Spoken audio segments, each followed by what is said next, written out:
Hi Trigoners. So today we are going to do, we're going to take some notes right now on distance, rate, time problems. So first of all, let's go ahead and write the formula down. We know that distance equals rate times time. So time must be distance over rate. All right, so here are our steps. When you solve these word problems, if I were you, the first thing I would do is define a variable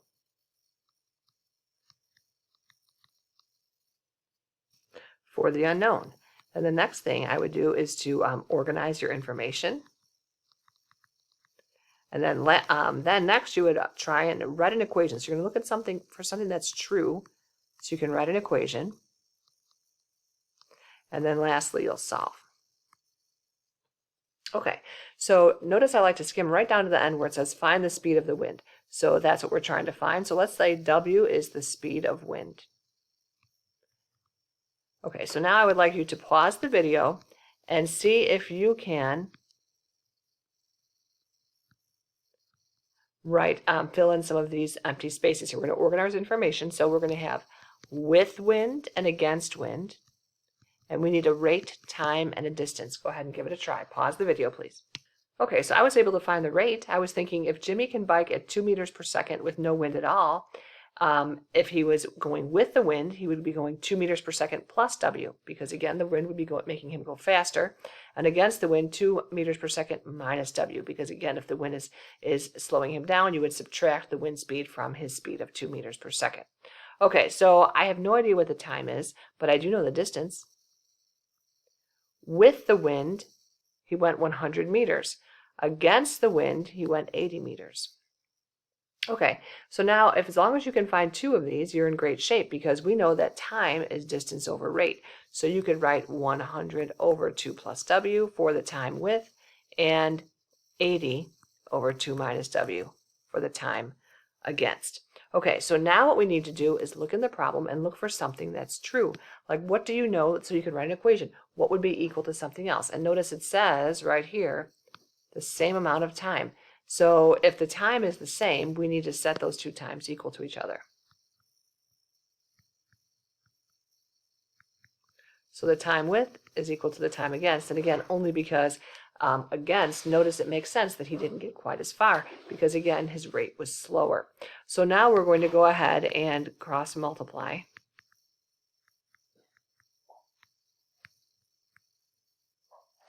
You know what, I think before I did that, I think I would divide by 10. To make it a little easier. So if I divide by 10 first,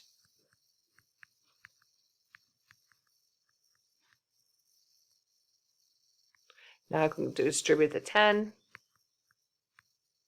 and the 8. And now I'm going to get all the W's on the right side by adding 10W, and we'll subtract 16. So W is 4 over 18, which is 2/9. Okay, if you want, you could leave it like that, or you could type it into your calculator, and you would get 0.22 meters per second.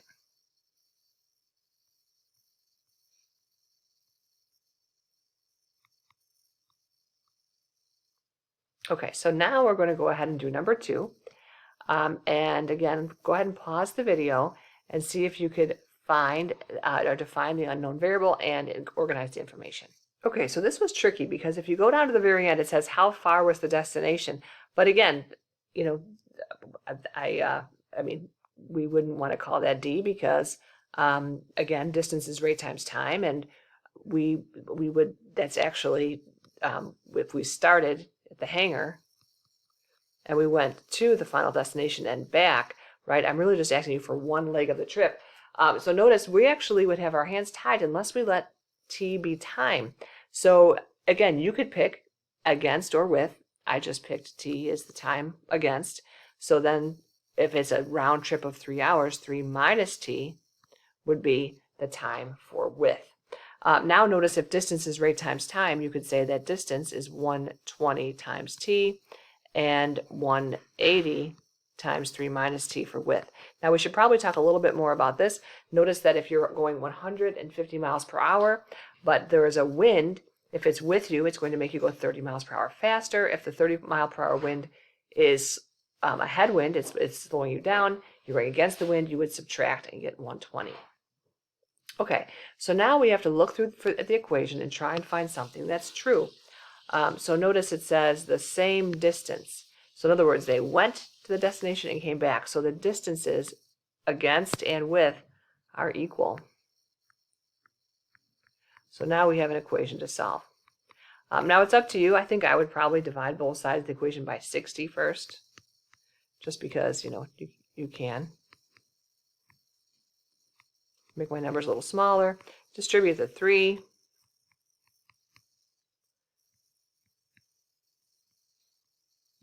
So t is 7/3. 7/3. Okay, sorry, mistake. Mrs. Corbett is tired. Okay, not 7/3. If you do 2t, I forgot my t there. So if you do 2t equals 9 minus 3t, and you add 3t, there we go, 9/5. So it's 9/5 hour. But now you have to be careful, because that's not what they asked you to do. They said, how far was the destination? So notice that these two distances are equal. So you could use either expression. I could say 120t is my distance. So 120 times the 9/5, and I should end up with 216 miles. Okay, so let's go ahead and try number 3. Again, a lot of these problems are a little different. This one says you have a 2-person rowing team. They can row 1,200 meters with the current in a river in the same amount of time it takes them to row 1,000 meters against the same current. Okay, so their average speed is 3 meters per second. We're trying to find the speed of the current. So go ahead and pause the video and see if you can fill in the table. Is there anything that you can find, any information that you could organize in the table? Okay, so I said 3 minus c and 3 plus c, because again, if you're against the current, it's going to slow you down. If you're going with the current, it's going to make you go a little faster. Now, we don't know anything about the time right now, but we do know the distances. That with the current, they went 1,200 meters, and against the current, they went 1,000 meters. So again, this makes sense. That if you're going a little slower, you wouldn't get quite as far. All right, so notice we're golden. We have rate and distance is rate times time. So again, we know that time must be distance over rate. So we can go ahead and find the time, okay, in terms of c. And now we have to look at the equation, at the problem, and see, we want to write an equation. What did they tell us? What is true? So notice it says in the same amount of time. So we can set those two times equal to each other. So why don't you pause the video now and see if you can solve that equation. Okay, I cross multiplied. I would probably go ahead and divide both sides of the equation by 1,000.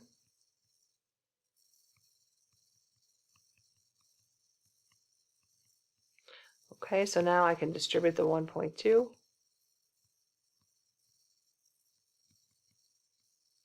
And I could add 1.2c to both sides of the equation. And now I could go ahead and solve for the current. And you should get 0.27 meters per second.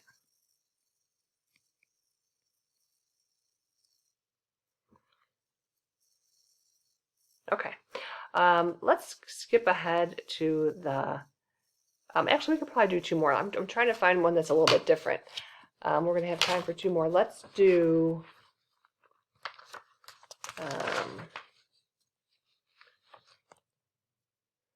go ahead and do probably 6 and 7. Okay, so go ahead and read number 6.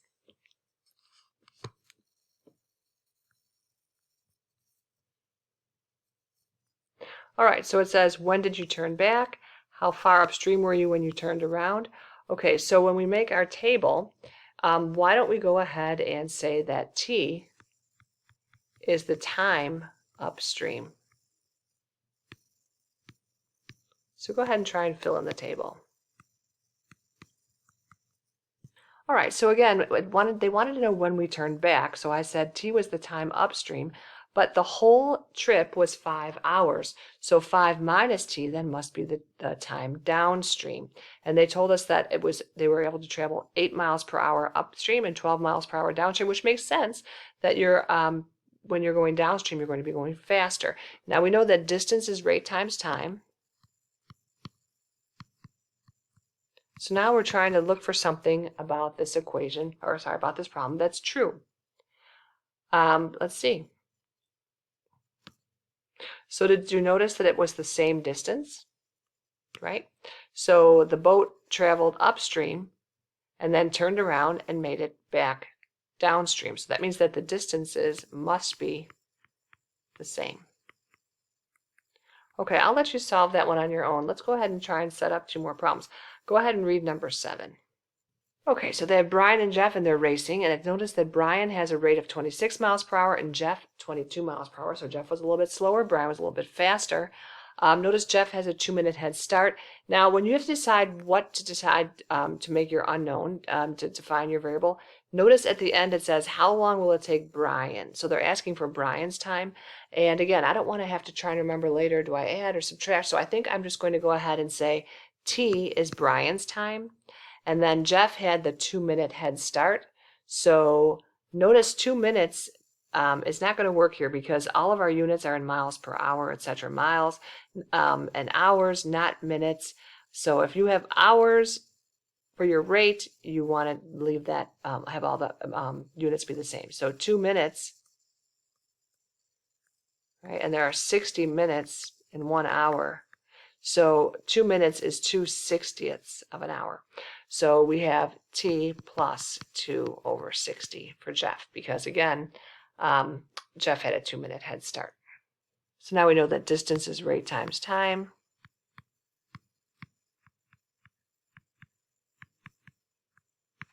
Okay, so now we're trying to find something, again, that's true. And notice they're asking you to find when, let's see, when Brian catches Jeff. So that's what we're interested in. So we want those distances to be equal. Okay, it's up to you. I would probably divide both sides of the equation by 2 before I got started. So then we have 13t equals 11t plus 11 over 30. We could subtract 11t from both sides of the equation. So t is 11 over 60. And that would be hours. But notice they also want to know how far will they have gone. So again, these distances, right, those distances are the same. We could go ahead and use either equation. So go ahead and use 11/60 for t. So if you do 26 times 11 over 60, you should end up with 4.77 miles. Okay, so here's the last one. Go ahead and read about the kayak and decide what you're going to define what is going to make your unknown and define a variable. Okay, so I was actually a little unsure when I first read this because I actually said to myself, how wide is a mile-wide river? Okay, but again, obviously then would be 1 mile, right? So we know the distance is 1 mile. So let's see. So now her rate, she can paddle and without any waves or any current, she can paddle 3 miles per hour in calm water. So notice that there is a current. So if you're with the current, you're going to go faster, 3 plus c. Against the current, you're going to go slower, 3 minus c. So we know that time is, if distance equals rate times time, time is distance over rate. So we have 1 over 3 plus c and 1 over 3 minus c. So now we have to look at the equation and look for something that is true. So for this one's a little bit different. Notice that it says it takes her twice as long to paddle across against as it does to travel the same mile-wide river with a current. So let me ask you this. Does that mean that the times are the same? Would the time with be equal to the time against? Think about it. Okay, and we realize that no, the time with the current would not be the same. The time with the current, this should be a faster trip, and this should be a slower trip. So the time would be a bigger number over here, and a smaller number over here. So that helps us to figure out if it's twice as long, wouldn't you have to multiply the smaller number by 2 to end up with the bigger number? So we're going to do 2 times 1 over 3 plus